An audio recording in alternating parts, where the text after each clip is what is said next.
Good evening, everybody, and welcome to another live stream. Rikki, you're very, very welcome. John Yates is the invisible man at the minute, so welcome the invisible man. He's just sitting there under the UK Freedom Movement logo. We're going to talk tonight about a brand new movement called British Lives Matter. Now, that's Rikki's, that's come out of the massive brain that is in Rikki Doolan's head. And I think it's a stroke of genius because it's going to do two things. First of all, it's going to totally trigger the left. The left are going to go absolutely ballistic because they're going to be shouting, jumping up and down and saying, this is a racist organization, which let's just say Rikki's got a counterpunch. We'll not give too much away until Rikki tells what it's all about. But I think the other thing we need to talk about, and I've been talking about this really for the past 3 or 4 weeks, is the way we are actually in a situation where the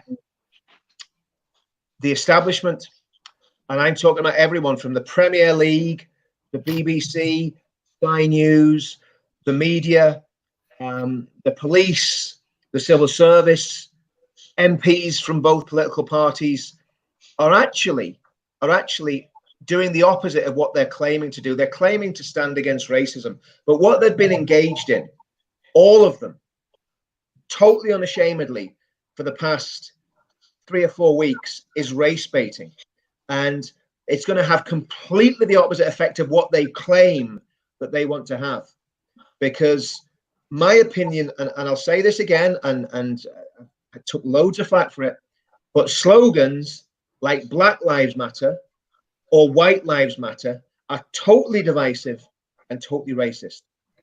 And where does that lead into Rikki? That leads into Rikki because what Rikki is saying is British Lives Matter. And that means, I don't want to steal his thunder, but as far as I can tell from speaking to Rikki, that means every single British life matters. Whatever colour, whatever creed. If you love Britain and want the best for Britain, then we support you 1,000,000%. Rikki, just tell us a bit about how far you've got on with this. What prompted you to start British Lives Matter, and if my analysis is correct or if I'm just talking a whole load of baloney. Thanks, Richard. Your analysis is 100% correct. And yeah, the whole point of British Lives Matter was exactly as you said. It serves to be a unifier rather than a divider. So you see, Black Lives Matter has caused arguably the greatest racial divide that we've ever experienced in our lifetimes, certainly in my lifetime. So whilst the initial core of what they're all about in terms of fighting against injustices, racial injustices, fighting against racial inequalities, we can all agree with that. We can all stand and we can agree with them. But obviously, as many people know, it's totally swung to Marxism. It's totally swung to. Well, I mean, if I can just interrupt there, Rikki, because I think from my research, Black Lives Matter has always been about Marxism, always been about black supremacism. It's never been an organization that hasn't been about those things. And this is the false narrative that the media are spinning and that everybody else is spinning. You know, Black Lives Matter has never been a wholesome anti-racism organization. It's always been about race baiting and trying to impose Marxism on the country and actually black supremacy as well. So I mean, I think they need to be called out for that. And I've had plenty of black people on my show in the last 2 weeks who've 100% said that that's correct. You know. Yeah, definitely it's correct. But the reason why millions of people around the world are supporting them and assigned to them is that they believe that they're all about racial equality and fighting racial injustices. That's why people are attached to them, which is not the truth, as you've just explained. And as I was saying, it's about Marxism. I mean, we've seen the video of the co-founder say that they are trained Marxist, and we can see the statues coming down. All the rest of it is Marxism. But the whole point is that with British Lives Matter, the point is it's not about black. It's not about white. It's not about any color. It's not about any race. It's about unifying as British people, or people that live in Britain, that want to fight against them inequalities, fight against them injustices, whilst we still stand for British culture, history, and heritage, because this is the thing that's dividing. The people who are supporting Black Lives Matter are saying it's about racial injustices, it's about racial inequality, then the people who are standing on the side of British heritage are saying, no, you're attacking our heritage, you're attacking our culture. So what we need to do is we need to unite, and we need to bring it all together as one, and we can do that under the unifying flag and name of Great Britain.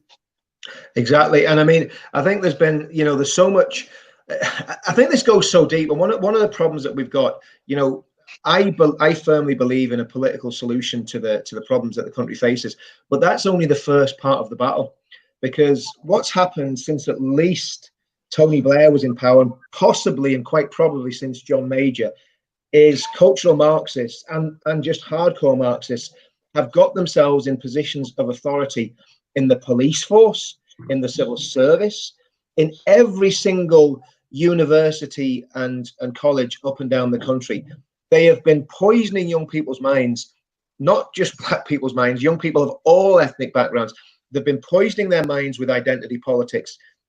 They've been deliberately talking down Western civilization. Academics in the UK would target British history, and they would target it very, very selectively. They wouldn't talk about the good points of the empire. Let's be honest, we all know about the very, very bad parts of the British Empire, but they never talk about the good things that the British Empire did, like ending slavery, like the Royal Navy sailing the seven seas and basically freeing slaves, like the fact that the living standards in many of the countries that were in the British Empire rose considerably, along with life expectancy, when the British Empire was going. Now, I'm not here to be an apologist for everything that the British Empire did and the British establishment did, because I'm one of the biggest critics of the British establishment. The point is, we live in a society that had got to a stage where we were living peaceful lives, we were living equitable lives, and what is happening is these cultural Marxists and the supremacists on either side are basically swinging the pendulum in the other direction. So, and what will happen with that? Eventually, there will be a backlash from people who are feeling disenfranchised, and we have seen it in the past 3 or 4 years, where people of all races, incidentally, but people who believe what we believe, are proud to be British, feel that our heritage and our identity has been literally thrown under the bus. And that's why I think British Lives Matter is vital at this time. I spoke, and I'm gonna obviously bring John in on this as well, because John's got a unique perspective, having lived in Northern Ireland all his life and seen this firsthand. But I spoke a couple of years ago, in fact last year I think, and I said we need a new sort of patriotism. And that's what I was talking about, Rikki, a patriotism that is not based on the colour of your skin, but is based on genuine pride in your nation. And it's not based on your religious affiliation either. I don't care if you're a Hindu, a Jew, a Sikh, Catholic, a Protestant. It doesn't matter. If you love the United Kingdom and you love the idea of freedom, equality, democracy and sovereignty, then to me you're a patriotic Brit, and I'll stand with you on any platform. And we've a phrase in Northern Ireland, I'll stand with anyone who stood against the IRA. And I 100%, when I say that, I mean I'll stand with anyone who stood against the IRA, and I'll stand with anyone that stands for Britain and stands under the Union Jack, proud of our wonderful heritage, of our wonderful country, and the wonderful freedoms that we've had, but that have been taken away by the cultural Marxists. Go on, John, if you could just say a few words about what you think Rikki's doing, and just... Yeah, it's a breath of fresh air, Rikki, what you're doing. I mean, what you've come up with in terms of British Lives Matter. And I'll just add that little piece to it, is that a little word that's very, very small in stature, which means a lot, and that's all British Lives Matter. And that's no matter where you come from. Look, the reality is that if, look, we're in the middle of the biggest battle that we've ever had, and I'm talking about in the history of the United Kingdom, probably in the history of Great Britain, is the reality. And what I mean, we're in the middle of a propaganda war here, and everything that we're hearing through our news channels, through our television, that everything is designed basically to condition people for what's coming. And I sit and I listen to it on a daily basis.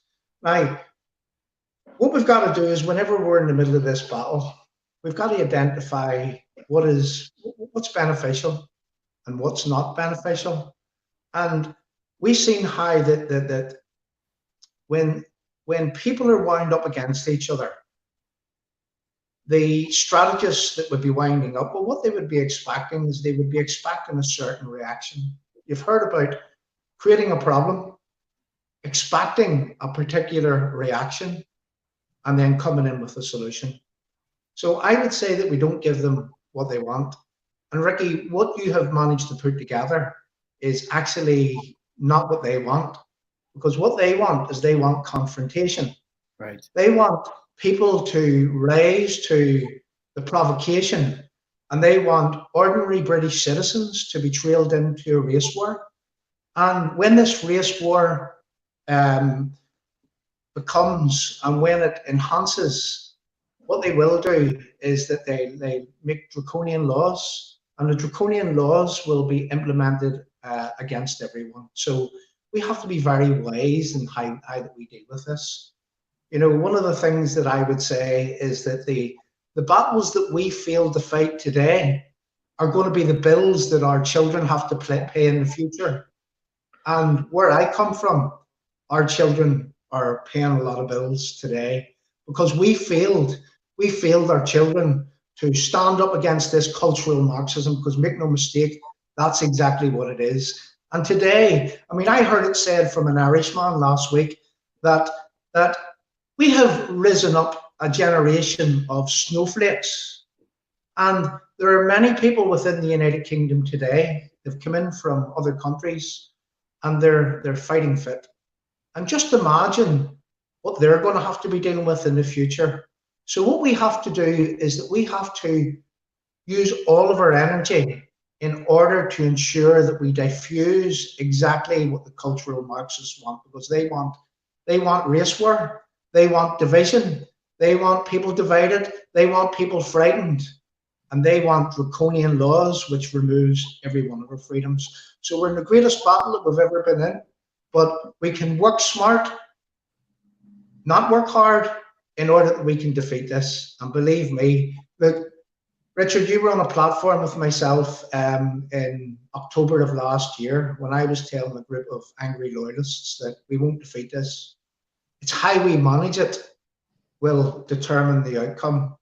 And let's not give these globalists, these conservatives who have joined with the globalists, if you can't beat them, you join them. And that's what's happening to your Conservative Party right today, is that they are going down this globalist line and they are facilitating absolutely everything.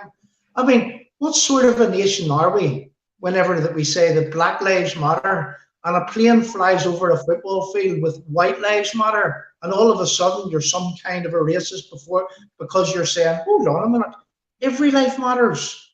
Well, that's not the case. So look, we have to be wise. We have to ensure that we do this right. And if we do it the right way, these people will be, look, they don't know what to do when they don't get the reaction that they want. I think that's right. And I mean, we've had some comments there, and the comments are all about identity politics and what's happening. Rikki, just give us an idea of who you've got involved in this. And unfortunately, very sadly, we've all been dragged into playing identity politics. But again, the background of the people that you've got involved and who they are, you know, demographically and that sort of thing. Much as I hate doing that, because I've said this, I said it when I was on the feed with Sean and Danny and Tom on Monday. I literally do not give a toss what colour your skin is. I don't care, you know, and that just doesn't. It's not on my frame of reference. But sadly, the cultural Marxists and people involved in identity politics and the ethno-nationalists on both sides, the black supremacists and the white supremacists, have pushed this upon us. And I think we've got to stand up and say we ain't going to play that game. Just give us an idea of what the demographic is of the people you've got involved, Rikki. So the core team that we're a minute, and by the way, we are still building our team. We're still building the base. You know, it's very young in its development, and even to everybody watching out there, we are looking for people to get involved. We're looking for people to bring their skills, to bring their efforts, to bring their passion, so that we can grow this movement. And we need to grow it, and it needs to grow quickly. And the reason why is because it's needed right now. But right now, the core team is people who are very close to me and been close to me for some time. My wife's involved. My wife is the most beautiful lady on the planet. I've just got to say that, you know. So she'll slap you if you don't. She's originally from Zimbabwe. And then we have Wilker Barros, who's been on this show before, and he made a great speech at the rally at the Winston Churchill statue. And he's originally from Portugal. His family heritage is in Africa. And we have a brilliant couple called Moses and Ashwini, who are originally from India. But everybody lives here in the UK. And of course, I work with John, who's here on the show. And brilliant man. And brilliant mind when it comes to politics, and John's experienced so much in Northern Ireland and with what's been going on there. So it's really valuable members, and we would say diverse group of people, but one common factor that unites the whole team, and that is everybody lives in Britain, everybody respects British culture, and everybody wants to fight for what is right. And it's really came down to a battle of what is right and what is wrong. It's not about colour, it's not about religion, it's about what's right and wrong. And this is where the left have twisted the whole narrative. They're now promoting what is wrong as what is right, and we are going to turn the narrative back around. I agree, Ricky, and I just want to. I'm not. Well, I am going to contradict you, John. I think we can win it.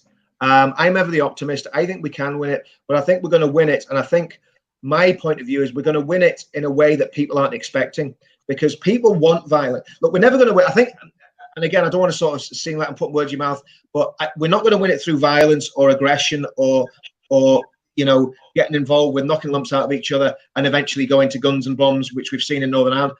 That will not achieve anything. We've been down that road, and as I've said many times, when I first started in this movement, one of my driving factors was to make sure that we didn't go down the road of violence. And when we first started in the movement, in 2017, there were those voices saying, what do we do about this Islamic terrorism and so on and so forth? And that was the implication.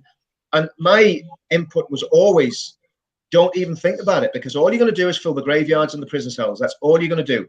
And it's totally unnecessary. We can do this politically. But like I said at the beginning there, we've got to reverse the slow march through the institutions that's been done by the hard left. Right. And I think we can do that. But it's going to be an incredibly difficult task. But the first thing we must do is gain political power and political influence, right? And build up from that. What's your idea from a political point of view? Obviously, I'm personally a For Britain supporter when it comes to English politics in Northern Ireland. I'm not sure who I'm going to vote for, but what's your political analysis, Ricky? And where do you see the movement going on that front? Well, it's like, just to support what you were saying as well, this is an ideological battle, right? It's an ideological war. It's not one that's going to be won by violence. We've seen too much violence already. It's not solving anything. It's one that's going to be won by ideas, by words, and by people power. And this is one of the reasons why we started British Lives Matter, is because we saw that there was no representation in Parliament for the person who wants to support British culture, who wants to support British heritage. There was no representation. There's definitely no representation on the media. So we said, let's make this movement, and let this movement be the voice of the British people. Let this movement be the unifying voice that can carry the message, that can attend to the frustration of the people in Britain when it comes to the attack on culture. So politically, what we need to do, we need to grow in numbers. That's number one. That's what we need to do. That's why I put out this message right now to everybody watching, is join the movement. Go to the Twitter page at BRL Matter. Go to the website, britishlivesmatter.org. Join, tell your friends about it, tell your families about it, your family members, tell everybody. Because once we grow in numbers, we grow in influence. And once we grow in influence, we can put pressure on the political areas that we need to put pressure. And we've already had brilliant discussions with John here, even with yourself as well, Richard, in terms of strategies that we can be using. But we need the numbers first. It's all about the numbers. We need the numbers. I agree. I think from the political point of view, one of the things that really does concern me is if we have too many political parties and we end up in a situation where we're fighting against each other for the same ground. So I think personally, my personal opinion is we all need to talk to Anne-Marie Waters from For Britain. John knows Anne-Marie, I know Anne-Marie. If you get the numbers that you're looking to get, Ricky, and I'm going to tell you why in a minute. If you get the numbers that you're hoping to get in your movement, rather than reinvent the wheel, I think what you've got to do is form alliances with like-minded people. And when you look at Anne-Marie's policies, you'd find, I would imagine, that they're very similar to the things that you and I and John hold very, very dear. Would you agree with that, John? I mean, she really knows her stuff, and she's, yeah. Absolutely. I mean, there's some things that Anne-Marie would sort of have promoted in the past that you think that you might not sort of align with her. But I have to say, I sat down with her and had a good chat with her. And I was very, very surprised that I walked away thinking there's a lady that I can definitely do business with. You know, she comes from Dublin originally. I mean, she's got a legal background. She's fought for lots of different things. You know, she's been on the side of feminism and so on. But look, I think where that came from was that it was really that she had a passion about trying to stop the likes of female genital mutilation, was the reality. And, you know, she was sort of pointing out from a particular angle that, listen, this shouldn't be happening to young girls. Where's the women in this country that's going to stand up against this? Is the thing. I'd just like to clarify, Richard, again, you probably said that, but, you know, I say that we won't win it. What I meant, let me just sort of change those words, but we don't have to win it because these people defeat themselves. That's right. And what we do is, meantime, we win hearts and minds. That's all we need to do. And we don't need to do this here with violence or anything else. We don't need to be leading people into the situation whereby that, but let's make no mistake about this, everybody's against us. Why? Because we are not on the side of globalization, and this globalization is a huge and powerful force, is exactly what I mean. I'm going to use a biblical frame here just to explain exactly what I mean. And I remember just before the elections, the general election in Dublin not too long ago, when I was speaking to someone who was going forward, taking on the might of the Irish establishment and the likes of Sinn Féin, who have a private army in the background, IRA. But this young lady, I called her a little David, you know, David versus Goliath. And she was taking on the might of these people relentlessly and unwaveringly. And I said, you see, that think of yourself as David, because whenever you're taking on this great big giant of an Irish state with all the hangers-on that goes along with it, is that, you know, when looking at Goliath, you know, think of, how can I miss this monstrosity? Because for the things that the left do, for the things that the globalists do, for the unpalatable things that they do, all we need to be there is ready, willing, and able to highlight what it is that they're doing against people. And by doing that, we will win hearts and minds, and eventually people turns against them. So that's got to be the strategy every day. Now, they're not expecting that, but that's where we need to literally, and we need to promote that day and daily. Well, I don't know if you saw the feed on Monday night, guys, but I was chatting to one of the lads afterwards in the green room, and basically he said he's gonna, if he's in agreement with all for Britain's policies, he's going to stand for Britain. So if we bring what we've got at the minute is a whole lot of different diverse groups doing their own thing, but what we need in political terms, what we need is one party that we all say, we will back this one party, we will get behind it. Tommy has already endorsed Anne-Marie. He did it on my live stream 2 weeks ago. I've endorsed Anne-Marie, and that's my take, is let's get behind Anne-Marie, give her a chance. And then if she's not playing ball, you know, if we've got thousands of people that are following her because we've told her to follow them and she doesn't do what we've asked her to do, well, we can always turn around those people like we did with UKIP and say, sorry guys, this hasn't worked out. The reason I'm saying that, Ricky, when we had our movement in 2017, we had 70,000 people with veterans, football, and patriots standing at it was outside the whatever hotel it was, I can't remember the place near Hyde Park anyway. So with thousands of football fans, it was the FLA, and fair play to the FLA, they got the numbers out massively from all over the country. If it had just been veterans and patriots, there would have been a tenth of that number there. But what we had were tens of thousands of men who were ready to stand up for the country because of what had happened in the position with the terrorist attacks. And it was a very multiracial, multicultural crowd. It was fantastic. And that's now the DFLA, of course. And we had Veterans Against Terrorism and other groups at that demonstration. What we did was we went to UKIP and said to UKIP, we will back you if you start pushing the policies that we're concerned about on Islamization and terrorism and grooming and all those sorts of things and other issues, and UKIP bought into that. Now, I'll not go through the details. I've said it many times.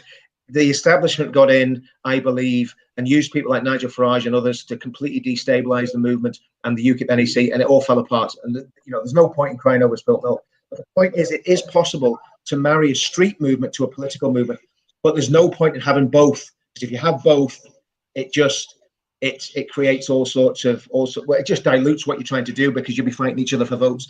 So that's my advice. And again, we haven't spoken about that before, but that's just where I'm coming from, and that's the direction I'm going at the minute. And really and truthfully, there is no other show in town in terms of a political party. And we have to take Labour on, and we have to take the Conservatives on, because they have destroyed both parties, both the Labour Party and the Conservative Party, in the last 40 years, since Margaret Thatcher, have destroyed our nation's industry. They've destroyed its cohesion. They've inflicted mass immigration on us. They've inflicted all sorts of cultural diversity that has caused all sorts of problems. And now the education system is demonizing British culture. The only way to sort that is through politics, and that's what we've got to really, really, think seriously about that. What's your plans for the movement overall, Rikki? What do you want to do? What's the first step for you guys?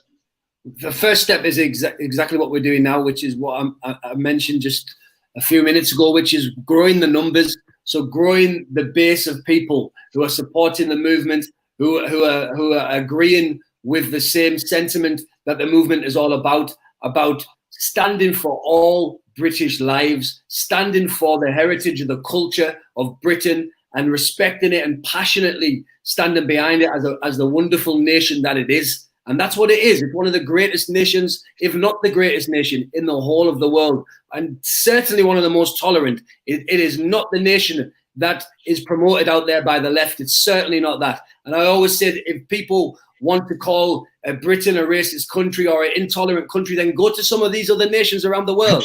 Absolutely. Go to Arabia, go to China, go and live there for a while and see if you still think the same thing. It's impossible. So once we've grown in numbers, that's the real thing right now. We've hit 5,000 followers on Twitter, and we have Instagram, we have our Facebook pages. They're also growing, and the engagement is growing, and the word is spreading. And once we get our numbers up, I've had discussions with the team. We are also going to move around the country. And John mentioned something very important earlier on, which is changing hearts and minds. Like last night, I do a Periscope live stream every single night on the British Lives Matter Twitter. And last night, I take call-ins. Last night, we took a call-in from a Black American, and he was calling from Washington, D.C. And he came in with that real kind of anger, like, why are you doing British Lives Matter? What's the issue with Black Lives Matter? Why, what kind of that racist type of thing to say you're doing a racist move? But by the time we had discussed everything, and we discussed the points, and we discussed about the Marxism, and we discussed about the fact that we can stand together against racism, by the end of that conversation, he was a totally changed man. He was ready to stand on the battlefield and push forward on these issues. So I agree with John 100%. We can change hearts and minds, and the more hearts and minds we can change, the better. In fact, I was invited via Facebook by a young man who did exactly the same thing. He's a young Black activist in Nottingham, and he came onto my comment section in Facebook on British Lives Matter, and he was attacking like crazy. Oh, you call yourself a Christian. Oh, this is racist. This is the wrong move. This is the wrong move. You're letting everybody down. And he came into my DM saying the same thing, and we opened dialogue. And I said exactly the same things to him. I said, we can stand together and fight racism. You don't need a movement that is divisive at the core to fight racism. We can stand together and fight racism. By the end of the discussion, he apologized. He even asked for forgiveness. And then he invited me to come and speak at one of his gatherings in Nottingham in July, which will be it's all Black people. And he wants me to come and speak a unifying message. And that's exactly what we'll do. And that's the message of British Lives Matter. It's a unifying message that says, under the common identity of Britishness or Great Britain, we can stand together and fight the injustices whilst we respect the culture of this great nation. It's fantastic, and I mean that's the sort of positive message that we want to hear. And what we'll do, Rikki, we'll push you as much as we can, and we'll encourage you. And you can use this platform anytime you want. I mean, it's not a massive platform. I've got nearly 10,000 subscribers, and we get fairly good views on the live streams. But we will support you in any way that we can. We'll get other people involved. We'll help you with anything that you need to push the cause forward. And it's if we get all these movements and all these streams moving together, the establishment won't know what's hit them.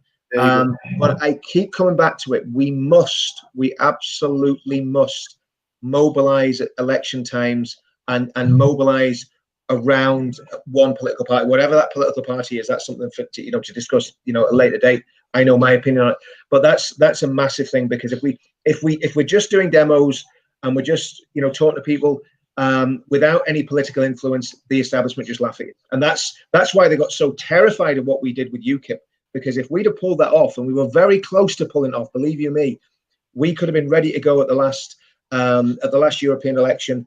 If the Brexit Party hadn't formed, UKIP could well have scooped up a lot of seats and got a lot of very, very good people into political positions that would have caused a huge amount of problems for the establishment. Obviously, the whole thing with the Brexit Party was a sham anyway, because they're in the European Parliament for about 3 weeks before they all got booted out because of Brexit. But we need to be political as well as a street movement and a voice. Richard, can I just answer somebody's comment here? They said that the only problem I see is Don Wilkinson says the only problem I see is the initials are the same, BLM, British Lives Matter. Well, they're not. We've added an initial. It's BRLM, right? British Lives Matter, BRLM. That's so that we can separate from BLM. Yeah, and I mean the reality is I don't think it matters if they're the same letters anyway, because we're competing on the hashtag that's it. Yeah, that's the only thing. But I mean, in terms of actually what you're standing for, it's a talking point, because people can say, well, why are you British Lives Matter? I mean, John brought in a very interesting thing earlier, and it's the hypocrisy of the establishment, the police, even the football, the Premier League. It's a disgrace what the Premier League are doing, forcing people to bow in subjugation. Now I know that the lie that's told, it's not subjugation, it's a mark of respect. No, if you're being told to do it, you are being subjugated. And I will never take the knee for anyone except God. It's as simple as that. And I would like to see more people having the balls in the mainstream media and in these big corporations to say, we are not doing this. We're not going to bow our will to some communist Marxist plot to subjugate the people of this great country. And that's not an insult to black people, because my feelings on this, that this movement is going to be so detrimental to the black population of this country in the long term, unless we hear a lot of, but I mean, let's be honest, there are a lot of very, very brave black people standing up against this. And I've had them on my channel in the past 3 or 4 weeks. And I salute them, because I know what it's like to stand against extremists. And it puts you in a very, very vulnerable position where they'll even come and try and attack your house or attack you in the street. So those guys that are doing that, I salute them 100%, because they're standing against something that is little more than Nazism, to be quite honest with you. Because what was National Socialism? It was nationalism and socialism mixed together. Well, what we've got here is black supremacy and socialism mixed together. It is very, very similar. And I know I'm going to get absolutely blasted for saying that, but to me, Karen's put Anne-Marie's a truth teller. Well, I'm a truth teller, Ricky's a truth teller, and John's a truth teller. And that's why I always have them on this channel, because they're not going to come here and tickle your ears. They're going to tell you exactly. Anyway, rant over, Ricky. Go on ahead, mate. I'd just like to come in there and again, as you all know me, I like to break things down, and I like to understand it in a way that it can be, I guess, counteracted. So, Richard, you spoke about there, black supremacy meeting socialism. Many black people have been conned into supporting this movement. And just a few days ago, there was a video that was doing the rounds, and the video is that one of their co-founders, that she said that she was trained, her and her fellow co-founder was trained in Marxism, also trained in ideological I'm going to use the word warfare, if you like, but words to that effect. So this just tells you who it is that's running this shop. Now, here's the thing. Let me explain to you. I know probably a lot of our listeners know African people. And the thing that a lot of African people haven't actually grasped yet, and this is something that we really need to work on, but a lot of African people are godly people. They're God-fearing people, and they respect, the Word of God. They respect the Bible. And here they are tied up with people who absolutely detest the Word of God, who absolutely detest Christianity. And look, this is not going to be too hard to do, but we need to do it just as we're doing it now. We're not here to fight with anyone. What we're here to do is we're here to show people the inconsistencies with what they're following and why it is that they shouldn't be following these things. Now, not just can we do that with African people, and look, Rikki, yourself, Richard, you've managed to do it. I mean, I have many African friends, and one last night asked me to come on a live feed to a group of African people and have a debate. Why? Because they see what I'm saying, they see what I'm writing, and they want me to be able to explain it to their friends in the way that we've been explaining it to other people. Now, here's the thing. This is Marxism for you. This is globalization for you. This is where corporatism has sided with communism in order to control people. And that's what it is, And they're diametrically opposed in how they think and what their real ideology is. And when it comes down, here's what's going to happen. The tide's going to go out, and a lot of people are going to be exposed for having no clothes on. And we're talking about these little anarchists and whatnot that are fighting against corporatism, when they actually realize that corporate bodies are running the shop and controlling them in order that they can, be more of a promise, basically, in terms of selling stuff on to people and have more control over what they do sell.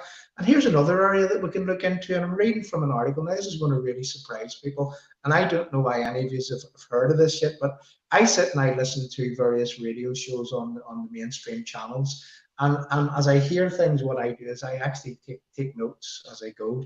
But here's one I came across the other day, and hopefully this will be enlightening for people. But I'm looking at an article here now, and everybody can Google it. And here's what it says. It says that Microsoft is replacing up to 50 journalists and replacing them with AI robots designed to pick suitable news stories. Around 50 contract news producers in the UK and US will lose their jobs at the end of June. But a team of full-time journalists will remain. Staff at PA Media, which has been contracted to supply the MSN website with the news articles, were informed by email on Thursday that they are being replaced by machines. I think about this, right? And this is a message to all these people in the mainstream media who are watching this so that they can write stories, and so that look at the smile on my face here. You idiots are going to be replaced soon with AI robots. These are actually turkeys voting for Christmas. Numbnuts. Yeah. Oh, totally. And that's happening right the way across. One of the problems with that, though, John, is these are algorithms and the machines that basically pick the stories, and then obviously, like you say, they're going to start writing them as well. They can be programmed with a bias. So they can be programmed with a left-wing bias, so that when we're getting all this information, the information is coming from a left-wing background.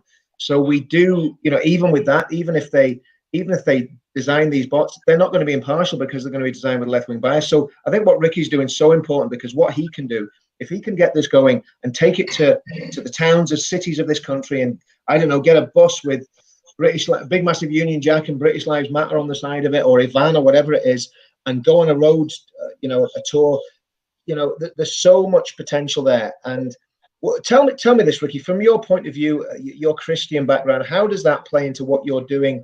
And how does that inform the decisions that you're making and why you're doing what you're doing? Well, as a Christian, one of my beliefs is that all men were created equal.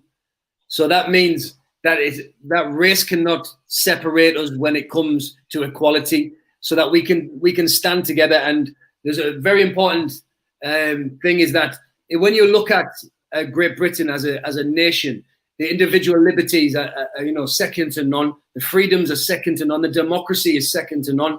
And that all comes from the foundation of Great Britain, which is it's founded on Judeo-Christian values. No matter what you do, no matter which direction we go, no matter what people believe in, that is a fact. You know, facts don't have feelings.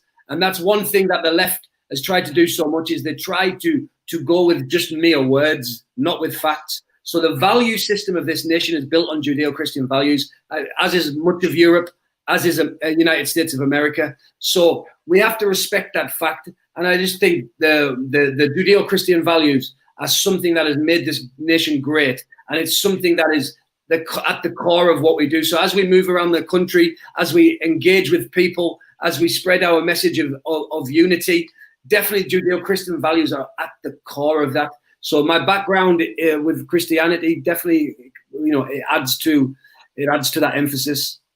But again, you know, and I agree with you on all that, by the way, Rikki. But again, not so exclusive that you're not going to, you know, bring atheists into the fold. You're not going to bring, you know, you are going to bring atheists into the fold. You're going to bring Hindus, Muslims, people from any background. If they can sign up to those core principles that you're alluding to, which are really universal principles to a great extent, but they're only universal because Western civilization and Christendom has made them universal values throughout the world. Because obviously this isn't just about the UK, it's about America, it's about Europe, and it's about those values that have been exported of fair play, of equality. Though all those values in the United Nations Declaration on Human Rights are Christian values at the core. If you read them and look at them, they are Christian values, you know, freedom of speech, freedom of assembly, equality, the right to life, and all those sort of things. And of course, all of those are under attack, particularly the right to life. When you think about the abortion holocaust that's been foisted upon the United Kingdom since the 1960s, I think we're up to about 8 million babies have now been murdered in their mother's wombs since 1968. And again, that's contentious language. It's not, a lot of people aren't going to like it. That's not coming from a religious point of view. That's coming from a point of view. If I wasn't adopted in 1968 and I'd been conceived in 1970, maybe I wouldn't have made it out of the womb. But that's another story. But all those things feed into this, because one of the reasons that we've got such a problem in the country is because there's a generation of brain surgeons, scholars, and writers and academics who could have been born, who weren't born because of abortion. Just another thought to put out there, guys. Yeah, and look, it's not about religion. British Lives Matter is not about religion. Whatever somebody believes when it comes to religion, it's an individual choice. It's just like many other things. You as an individual, you choose what you believe in, what you want to, which religion you want to follow. It's an individual choice. What we are standing for is the nation and the people of Great Britain. That is the point. It's not about religious belief. So it's not a case of accepting certain religions and not accepting other religions. It's about, do you as an individual, do you respect the culture of Great Britain, the history and the heritage of this nation? If you do, then British Lives Matter is the movement for you. It's as simple as that, because we stand for that. We stand for the culture and the heritage, and we stand for equality, and we stand against injustices of British people. That's the whole point. But look, it's not just exclusive for people living in Britain. Anybody around the world who supports British culture, heritage, values and traditions, then the movement is also for them. And I saw somebody saying there that Anne-Marie Waters is fronting BRLM. She's not. I think the mix. Exactly. I mean, that needs to be made very, very clear. This is your organization, your group. I mean, I all I'm doing is giving my political opinion. I'm not imposing anything on anyone. People can listen to me, or they can just say we're not interested. And if you're not interested, that's fine. You know, it's a free. That's what freedom's all about. We can have our discussions and our disagreements. And as far as I know, British Lives Matter is not a political party. So I mean, that's a strange comment. I saw that. Again, just listen to what's been said, guys, because we're not here telling people what to do. We're here giving an analysis and having a discussion. That's what we've been doing for the past months on this channel. We're not dictating to people. We don't agree on everything. It's a discussion, and we're just happening to do our discussion in the public forum live, which can get you in all sorts of trouble. So I think the other thing. Sorry, go on ahead, mate. I just said this is a great show. You're doing a great job. Yeah, thanks, brother. I think the other thing that I'm getting from this is that basically we're talking about cultures. I'm going to be careful. No, I'm not going to be careful what I say here. I'm just going to say it. Certain cultures are superior to other cultures. And that may sound a very, very, exclusive thing to say in the 21st century or whatever we're in. But the reality is, British culture to me and Western Christendom, the culture of Christendom, is the most fantastic culture that has ever been produced in history, and has led to untold riches for some of the poorest people in society. I mean, people talk about poverty, and there is poverty in the United Kingdom. I accept that 100%. There's going to be probably a lot more poverty because of the coronavirus and the political decisions taken by the Conservative government. But in the overall scheme of things, we have never been so well off or so free. And what I'm worried about is that the people on the hard left and the cultural Marxists and groups like Antifa, Black Lives Matter, the Islamists and the far right, they want to drag us somewhere very, very dark. Whereas what you're doing, Rikki, with promoting British culture is saying, here's the light, here's the city that's built on a hill. And right. we're not to hide our light under a bushel, we're meant to shine that light and let people see what is the best culture that humanity has ever seen. And it is the culture that you're talking about, brother. And that's why I'm so encouraged with what you're doing. And look, Richard, and I know John will also agree with this, is that it's about being proud of your nation. So when it comes to British Lives Matter, we see the scope for American Lives Matter. We see the scope for French Lives Matter. We see the scope for Australian Lives Matter, Chinese Lives Matter. These groups can be popping up in every single nation in the world, and they consist of the same values of supporting the culture and of your country and standing on conservative values.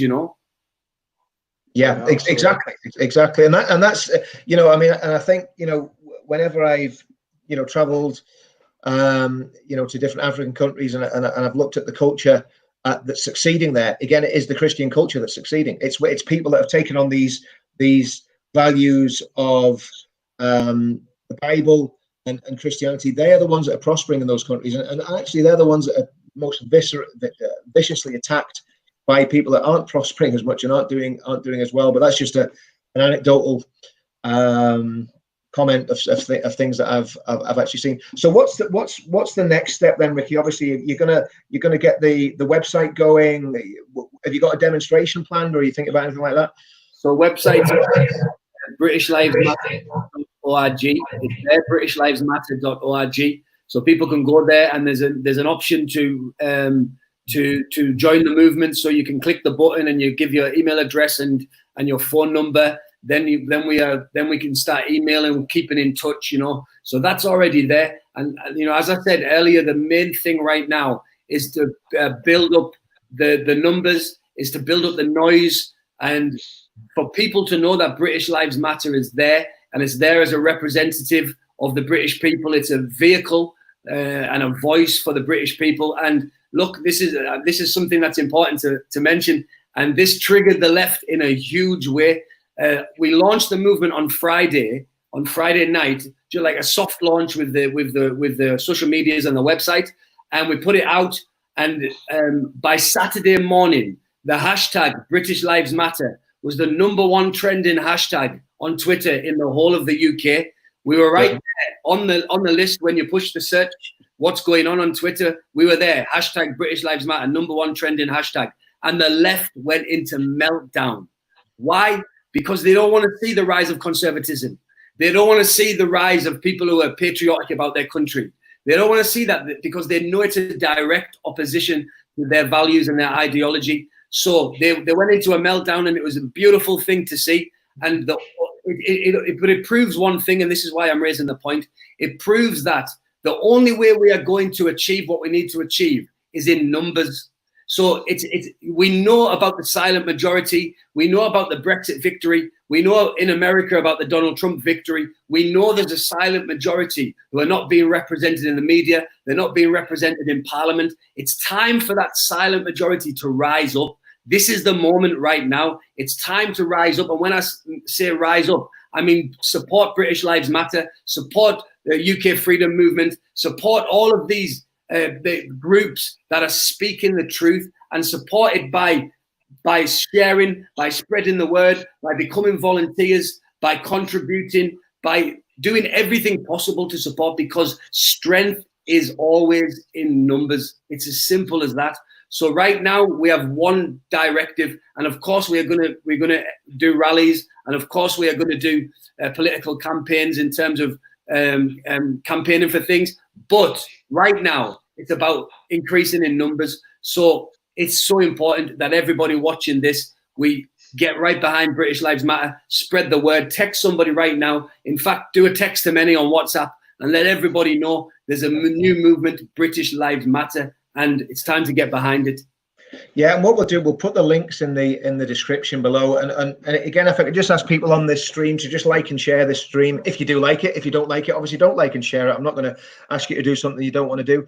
I want to talk very quickly about a few of the phrases that we've seen popping up in the past few months. Obviously, we've really covered Black Lives Matter, and I think everyone knows my opinion on that phrase and how. My problem with Black Lives Matter and White Lives Matter is I find them divisive terms, and that's the issue I have with them. But what about phrases like silence is violence? What do we think about that, guys? John, what do you think about silence is violence? What's your take on that phrase? I mean, what does it refer to, Richard? I mean, where does it come from? I haven't. Okay. Well, the context of that, very simply, silence is violence. It's basically if we're not speaking up for Black Lives Matter specifically, because it's one of their catchphrases, if we're not speaking up for Black Lives Matter, then that itself is an act of violence.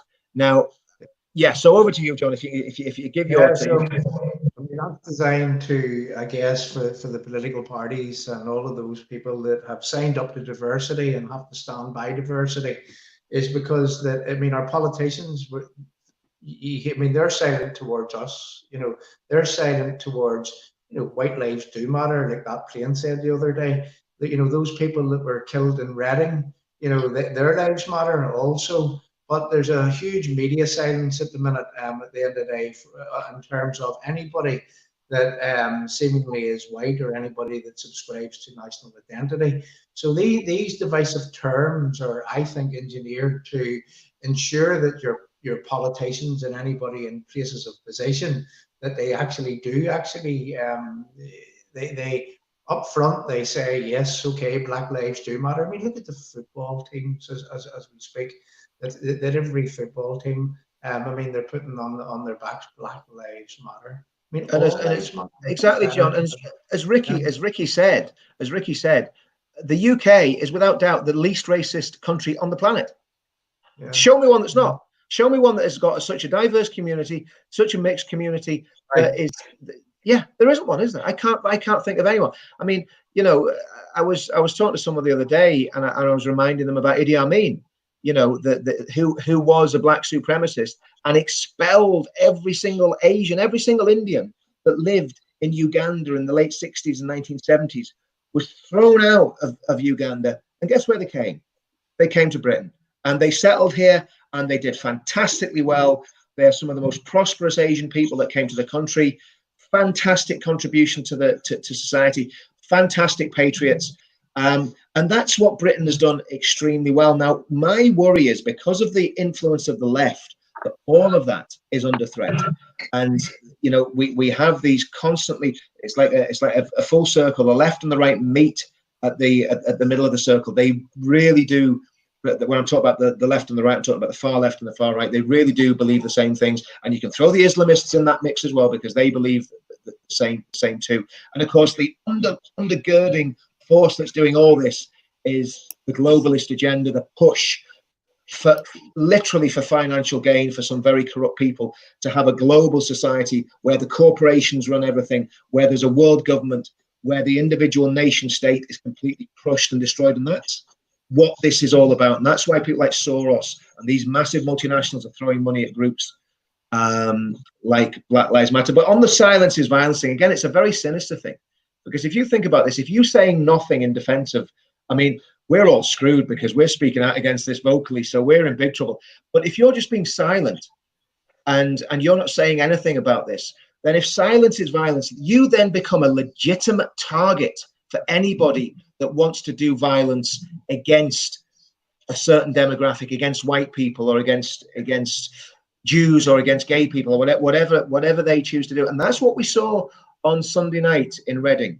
We saw a jihadi. We still don't know what his motive is, surprise, surprise, because the police haven't bothered to tell us yet. But I can imagine he was probably shouting Allah Akbar as he was stabbing those people in the neck. And I wonder how much of his action was influenced by the fact that mainstream media have been pumping out phrases like silence is violent, phrases like Britain is a systemically racist country, talking about the slave trade, demonizing white British people for the past month. I wonder how much of that influenced his decision to take a machete or whatever it was and chop at the necks of 3 innocent men who were just enjoying a Sunday evening in the park. And again, like John was saying, when that guy threw that plane over Burnley, incidentally, that guy's lost his job. He was investigated by the police and now he's lost his job. When he flew it over Burnley football ground, I don't agree with the phrase. I've said that. But I agree with his right to say that. In the same way, I agree with the right of a Black Rights Matter activist to say that Black Lives Matter, even though I find both of those terms divisive and dangerous. I think they should have the right to say it. But that's not the level playing field that we're playing on, because now what's happening is people who say things like White Lives Matter are investigated by the police, whereas you say Black Lives Matter, you're patted on the back and you get a promotion at work. Anyway, another rant. The next one I want to think about is no justice, no peace. What about that, Ricky? What about that for a phrase? No justice, no peace. What does that imply to you? And I'm going to ask John about this one as well. Well, it depends what justice they're talking about. It depends what justice they're talking about. Because right now, if we are talking about the left, if we're talking about BLM, they're the ones that are creating the atmosphere and the scenario for no peace. So I don't know what justice that they're looking for, but they're certainly creating no peace. So we have to really pull it back. We have to seek justice, but we have to seek it in a peaceful manner. Martin Luther King Jr., he promoted nonviolence, and he lived by that. And him and the movement, the civil rights movement, they had such a great impact without one piece of violence coming from their side, you know. So definitely nonviolence, and I'm sick of seeing these videos of violence and aggression, especially coming from the BLM and coming from those on the left. I'm sick of seeing it. It's really non-productive. It doesn't take anything forward. It's just really a negative force, and it needs to stop, you know. And I'm talking about on both sides as well, especially when we have these patriotic rallies as well, and we're seeing violence coming from the people on the right as well, or the far right, or whatever you want to label it. And we can't just be one-sided with this thing. The whole push that we are doing of supporting this nation, of supporting Great Britain, it has to be non-violent. It has to be. So the type of peace we need is peaceful protest, and the type of justice we need is an equal justice for everybody. What do you think, John, about that phrase? I mean, I'll give my answer, but it's a phrase that's been chanted widely throughout the UK.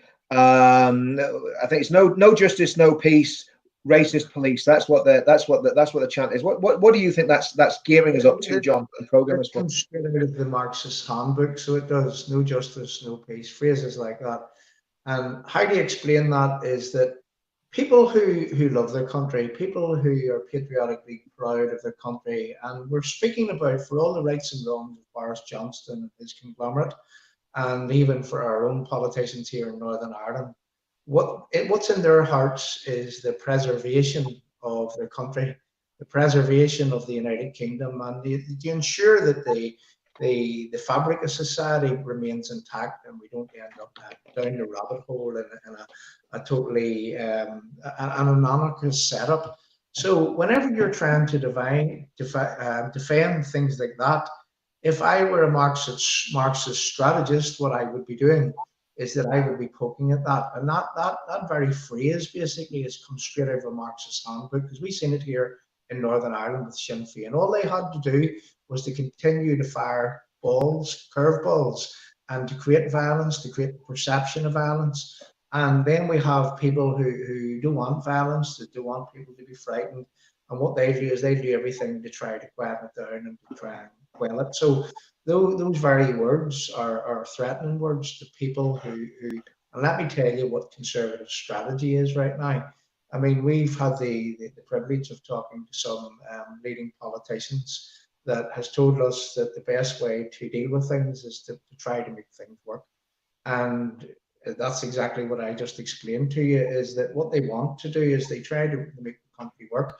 And by doing so, they win the hearts and minds of the people, and they begin to win the hearts and minds of the moderate folk on all sides of this equation. And as people goes on and they see the destruction and how these people are literally, I mean, they offer nothing. They just offer, destruction and violence and people being set against each other. So eventually what happens is that the right minds, they begin turning against these people and say that they actually, they're not offering anything. But whilst they can, what they will do is they continue to agitate with such phrases, no justice, no peace. But what it also does is it engages people like, we know of the postcode gangs, not just here, but right across the Western world. I mean, they started off in America, they're in London, they're all across the United Kingdom at the minute, and they're in Ireland. And these little gangsters, if you want to call them that, what it does is that's language that appeals to them. And they sort of, it engages those people, so it does. And they're thinking, yeah, we're oppressed and we have to, no justice, no peace. Now, what's at the heart of all this? And this is what Marxists are telling these people, and we've seen it, doing it across the Western world also, is that they have built a strategy whereby that agitation brings facilitation. And what do I mean? Well, we've seen it happening with Sinn Féin, that it's a problem a day.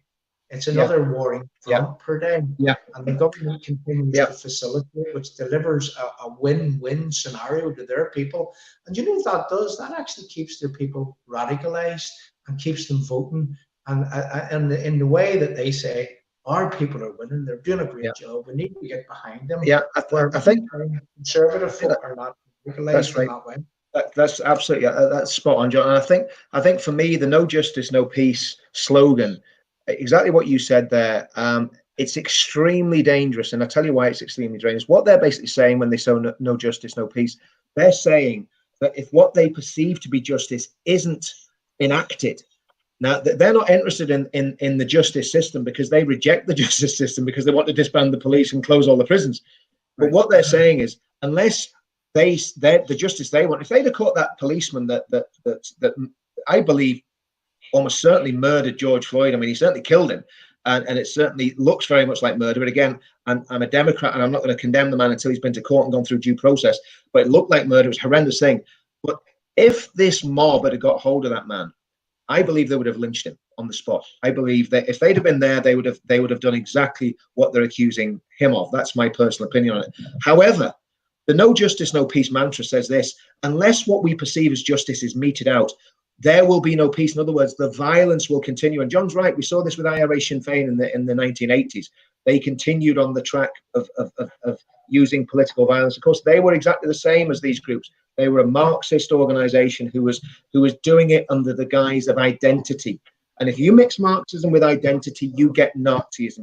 You get some form of national socialism. Yeah, I just add that, I'll tell you that you see, and again, nobody wants to hear about Northern Ireland, but Northern Ireland was the template for what these people are doing right now. Yeah. As I say, we set up a group called the George Mitchell Institute for Global Peace, and they go around the world and they solve conflicts. But when you understand, and this is as I've got older, I've got wiser, as I've watched what's happening, I begin to realize that they create a problem. They wait for a reaction, and then they come with the solution. They don't present the solution there and then. They cause the circumstances whereby this happens. Now, I'm going to give everybody a tip here, and if you're betting people, I'm going to ask you to go to your local bookmakers and put a huge sum on this, because this is how it works out. And there you go. If you make money, come back and give me a few pounds for being able to tell you how this is going to happen. But here's how it happens. When they're calling for the dismantling of the police force, they'll get that. They will get that. And I'll explain to you in a minute why. And not only will they get that, is that they will be plied with all sorts of monies to encourage them to go away from violence. And the only thing that the people that are running the system can do is to actually bend the knee, is actually to say, yes, we understand why this is happening. And they end up getting, I mean, here's what happened in Northern Ireland. They disbanded the RUC because Republicans says that they're a political police force and they're totally against us and we don't accept them anymore. So they went on to create a thing called the PSNI, and this is further. What happens is that whenever they do create this new beginning to policing, remember those terms? There'll be a new beginning to policing, even in London, to facilitate these people who say, yes, this police force is against us. And whenever there's this new beginning to policing, they'll say that the policing force, this new policing group, would be fair and impartial, free from partisan political control. They're capable of gaining and maintaining the respect of the entire community. But that's only until the police force beds in.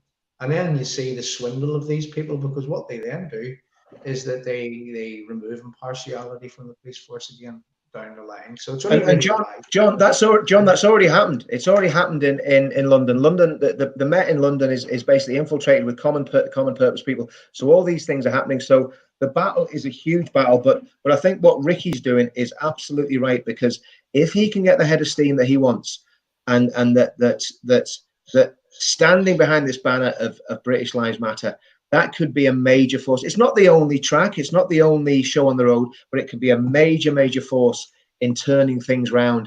And again, I just want to encourage you, Rikki, go for it, as with all the power that you can and all the force that you can, because we are in a David and Goliath battle. Black Lives Matter has raised over £1 million on a GoFundMe.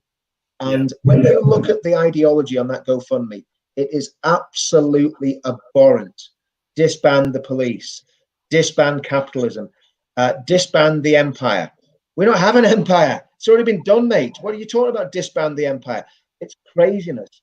But those people, and again, I think where you've got, John touched on it earlier, I think where you've got a real positive message, Rikki, is for the black community, especially the African community, and maybe even a generation ago, the West Indian community had very conservative Christian values, and when they see what Black Lives Matter are up to, I hope to goodness that influence comes through and wins through over and above this craziness. But again, we do wonder what's been taught in schools, and we know what's been taught in universities by people like Kehinde Andrews, who says whiteness is a psychosis, and says, and I think he said he preferred the bullet to the ballot in one of his interviews. We tried the ballot, it didn't work, we're going to try the bullet. That's what we're up against. We're up against extremely dangerous ideology and extremely dangerous people who are very well funded. So, brother, you've got to get it right. There's no room for this. I don't want to put pressure on you, Rikki, but there's no margin for error, and you really need to seek a lot of wise counsel, a lot of help, and a lot of prayer, brother, because it is a battle for the soul of our nation that we're involved in. We'll have some final words on the feed. So, John, again, if you just want to close off, encouraging Rikki with any pearls of wisdom that you've picked up along the way, how he can make British Lives Matter work. Then Rikki will come to you, and you can give a summary of where you're going, and just close off the meeting. If there was a perfect strategy, this is it. And there's many people, the length and breadth of the Western world, and also here in the United Kingdom, in England and Scotland and Northern Ireland, even in Ireland, that there's people that has came to this country that just wants to have an easy life, and they want to make this country their country, and they want to engage with the British way of life. And those are the people that we must reach out to, because they're the same as us. They are ordinary, decent folk who don't want instability within this country. So those people, once moderates stand together, who can argue with it? And all the agitation from the left and all the Marxist theory in the world. And no matter why these people from Black Lives Matter say that they're versed in such Marxist theory, you see, it really shows them for what they are when we get people from different colours of skin, with different colours of skin standing with us. So there's that aspect. The other aspect is that these Marxists are picking a huge fight, and they're casting their net too wide. And, you know, there's some of these journalists that we can appeal to right now, as explained to you earlier, is that their jobs are being taken over by AI, you know, artificial intelligence. And, you know, they're turkeys voting for Christmas. Then there's the politicians, the conservative politicians, who are actually bound by equality legislation. And although that some of them want to speak out, they actually can't speak out right now. But believe me, they think the same way as what we do. I mean, they choose stability over instability every day of the week. So what we've got to do is we've got to continue to preach the moderate message. We've never got to go down the violent route. I mean, not that we would anyway, because we're not that type of people, and we've learned from the past, and we've learned that things can be done in a smart way, not in a hard way. And sometimes it's better to put these people behind the 8 ball and they let them defeat themselves. And I would say that that's the best possible strategy that anybody could deploy. And what I see when Rikki came to me a few weeks ago and started talking about this, that all lives matter, all British lives matter, British lives matter, French lives matter, German lives matter, Italians lives matter, Irish lives matter. You see, those people that are proud, patriotically proud of their national identity throughout the Western world, who are being they're subjected to all manner of unbelievable tactics by this globalization. Look, it is those people that will stand alongside us, that will win the hearts and minds, and eventually, these people will defeat themselves and they'll crawl under the stone from where they came. So I take my hat off to you, Rikki, for coming up with this, and good luck in the future. And honestly, I'm here for any help that you need, anytime. Closing thoughts from you, Rikki. Then I'll close off the stream. And tell us something about Winston Churchill, because I put Winston Churchill in the title, and I've just realised we haven't said a thing about Winston Churchill all night. So we need to say something about Winston Churchill, or else people are going to be accusing me of clickbaiting. You know. Thank you, Richard. First of all, I just want to say again that this is an amazing platform, and this is exactly what we are talking about today, Richard, with what you've created here. This is a unifying platform. It's a platform where voices are able to go out there and tell the truth, you know, and that's something that is being reduced more and more and more in the modern day, you know. So just to do the Winston Churchill thing, I mean, we have seen, no matter what people can say, no matter how much they can campaign against the statue of Sir Winston Churchill, no matter what they can say about his past or his background or his actions, it will never change the fact that he is a great British hero, and he always will be, no matter what they say, no matter what they try to do, because he was the Prime Minister, the only Prime Minister that led this great nation to victory against the greatest evil that the world's ever seen. So that will never change, no matter what they say, no matter if they change a textbook or if they vandalize a statue. It will never change the fact. And like I said earlier, facts don't have feelings. And this is what we are seeing in the modern day, is we're seeing the truth being under assault. And there's something in the Bible that it says that the truth shall set you free. It's a short statement. It's a simple statement, but it is so true. And it's the truth that will set the people of Great Britain free. And that's why we create movements like British Lives Matter. That's why you have UK Freedom Movement, is because there needs to be a platform, and platforms that speak the truth. If we saw the truth more from our politicians, if we saw the truth more on the mainstream media, we wouldn't have to create these movements. And trust me, we wouldn't need to, but we do. So it's important that we continue to grow. And as I said, strength is in numbers. Now it's time for the silent majority to rise up. It's time for the silent majority to no longer be silent. The silence needs to remove from the majority. And we know we are a majority.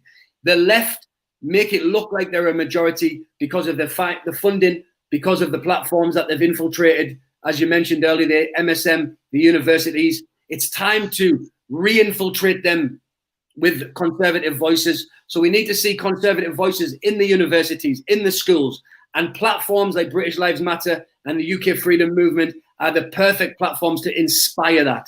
It's about inspiring the generation to think in the right manner and go and head into them areas, and we begin to see the pendulum swing again. That's what's important, because we don't want that for our kids. We don't want our kids to be taught this nonsense, you know, and it is nonsense. We need the right thinking, the right ideas, and the truth. So British Lives Matter, we need you, and it's a rallying call, but everybody watching out there, we need you. We need you to get behind the movement. Listen, voices matter, and your platforms matter, and don't ever think that any movement can go anywhere without finance. It simply can't.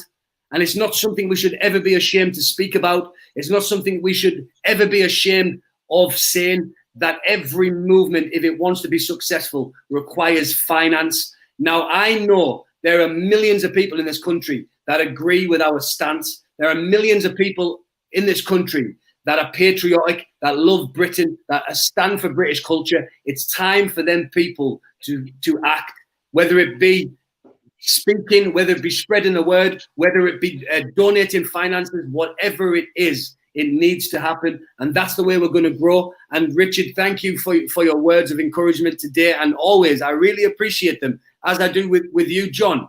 And it's the belief that you show and how much I respect both of you in terms of your knowledge, in terms of your understanding of what's going on, and the fact that you believe as well that this movement can go so far. It inspires confidence, and I know, as well as what you've said today, it can go far. And as long as we keep speaking the truth, as long as we keep pushing, we'll achieve what we need to achieve.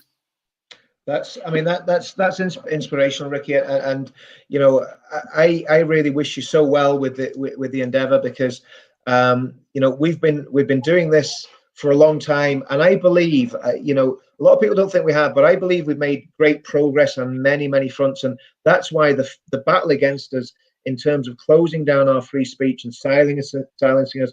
And there are things, I'll be honest with you, in terms of free speech, there are things that I will not say on this platform that I believe, not because I'm scared of saying them, because of getting prosecuted, but because if I lose my voice on this platform, I can't speak to an audience that will not see me. If we all end up on obscure platforms and we can't use the mainstream platforms, our voices will be silenced and we will not be able to have the influence. So we do have to be wise as serpents and gentle as doves. We need to speak the truth gently to people, so that we're not.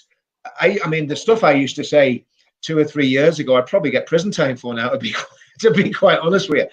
But that's not the issue. The issue is if my platform is taken away from me, then I can't talk in a measured and rational way to people that won't hear this message. And there's a lot of people that say to me on a regular basis, your voice is so important, and yours is so important, John, and yours is so important, Rikki, as well.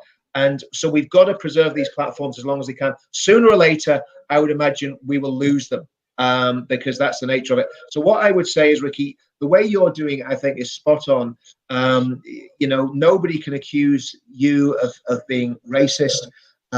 You've always had a positive message. It was the same when you're doing I Am British. It was a positive message to affirm what was great about Britain. You weren't going after other groups or other people. And there is a place for that. There is a place for going after groups that are involved in heinous crimes. But the way you've done it is a very positive way, because you're saying this is what we're about, and you're not really getting into that dirty fight that many of the rest of us have been involved in. And I think that's a very wise way of doing it, because you know the reality is I would still have a Facebook platform if I hadn't have, you know, basically been talking about the things that I was talking about. Again, they had to be spoken about. But I'd be far better having that Facebook platform now than not having it. So, you know, all I would say is keep acting in wisdom and keep acting in a positive, upbeat way. And it's going to be very, very difficult for people to take you down. That said, I think it's terrible that people have been taken down. You know, for speaking the truth. And we think of Tommy, and Tommy has been a truth teller for the last 10 years. And every time he gets a platform, it's taken away from him. That's a grievous thing. But if I were you, Rikki, I would avoid. That's not a mistake, by the way. That's what's happened to Tommy has been a deliberate targeting of one man, because he is unflinching in his opposition to the Islamization of the UK. But what I would say to you, from your point of view, go in a different direction and don't let them take away your voice, because if you use your voice wisely, you can keep that voice until we are literally getting taken off to the Gulag. And that would be my advice to you, brother. And just to encourage all the rest of the guys that were involved in the movement. I think it's going to be absolutely fantastic, and you're going to make Britain great again. I'd just like to say that, and this is a quote, and I'm going to sort of alter it a little bit, but this is something that people have to understand, is that at first they came for the veterans. I wasn't a veteran, and I said nothing. Then they came for the Christians. I wasn't a Christian, and I said nothing. Yeah, and this will work right through every grouping, every belief. Your belief, your culture, your way of life, your lifestyle choices. If you don't subscribe to globalization, they're coming for you, and that's the reality. And you won't escape this. And even these people that are anarchists, yeah, they fit into that equation too, because they eventually come for them. And because what is globalization? Yep. Globalization results in one thing and one thing only, and that is champion socialists at the top of the tree. A place where the people at the top are handsomely rewarded and everybody else is as human resources to be used, to be abused, and to be dispensed with whenever the need arises. People, if we don't talk out against this, if we don't win the hearts and minds, if people don't get behind us, we're all going to end up in a place of communism.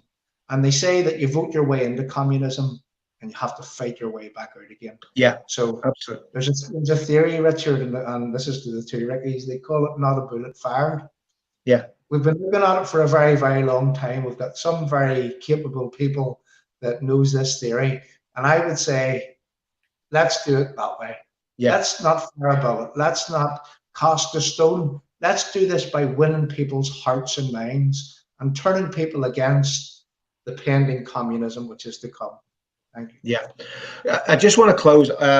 There's a demonstration taking place, and by the way, Rikki, you're invited to this. John's invited. Everybody that's watching the stream's invited, and it could be a good platform actually to get some people on the ground for British Lives Matter.